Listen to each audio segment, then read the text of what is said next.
अस्सलाम वालेकुम दोस्तों ड्रामा सीरियल मां नहीं सासू में के नेक्स्ट एपिसोड में आप नाजरीन देखेंगे कि महरीन ये सोच कर के सलमान उसका बेटा नहीं है, वो बहुत ही ज़्यादा परेशान होती है और इसी डिप्रेशन की वजह से उसकी तबीयत बहुत ही ज़्यादा ख़राब हो जाती है, जिसकी वजह से महरीन हॉस्पिटल तक भी पहुंच जाती हैं, जहां पर उनकी ट्रीटमेंट होने के बाद वो बिल्कुल ठीक ठाक हो जाती हैं। उसकी खोई हुई याददाश्त वापस आ जाती है।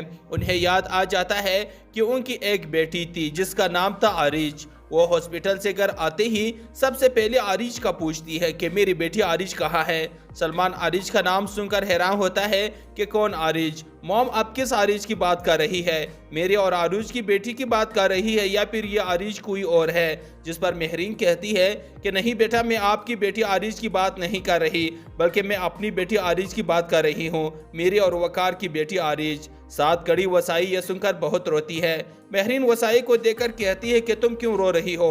जिस पर वसाई कहती है कि बेगम साहिबा, मुझे आरिज बीबी के नसीब पर रोना आ रहा है। महरीन कहती है कि क्या मतलब है इसका? जवाब में वसाई कहती है कि बेगम साहिबा, अगर मैं आपको हकीकत बता दूं तो क्या आप इस पर यकीन कर लेगी? महरीन कहती है कि वसाई बात किया है, मुझे खुल कर बताओ। वसाई बताती है कि बेगम साहिबा, आरूज बीबी ही आपकी सगी बेटी आरिज है।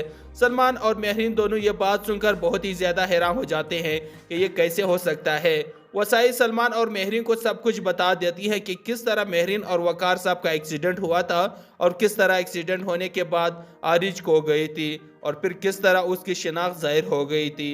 यह सब जानने के बाद महरीन बहुत ही ज़्यादा रोती है कि मैंने अपनी बेटी के साथ कितना जुल्म किया, कितने तकलीफ़ें पहुंचाए। और फिर इसके बाद महरीन आरूज के पास जाती है और उनके सामने हाथ जोड़कर माफ़ी मांगती है कि प्लीज़ बेटा, मुझे माफ़ कर दो, मुझे सब कुछ पता चल गया है कि तुम ही मेरी बेटी आरिज हो, मैंने तुम्हारे साथ बहुत जुल्म किए हैं, प्लीज़ मुझे माफ़ कर दो। आरूज कहती है कि अम्मी, आप यूँ मुझसे माफ़ी ना मांगे, मैंने तो कब का आपको माफ़ कर दिया है। तो जी दोस्तों, अब आप लोग क्या चाहते हैं कि आरूज महरीन को माफ़ कर दे या ना? कमेंट करके अपनी राय का इज़हार ज़रूर करें। वीडियो को लाइक एंड शेयर करना ना भूलिए एंड थैंक्स फॉर वॉचिंग।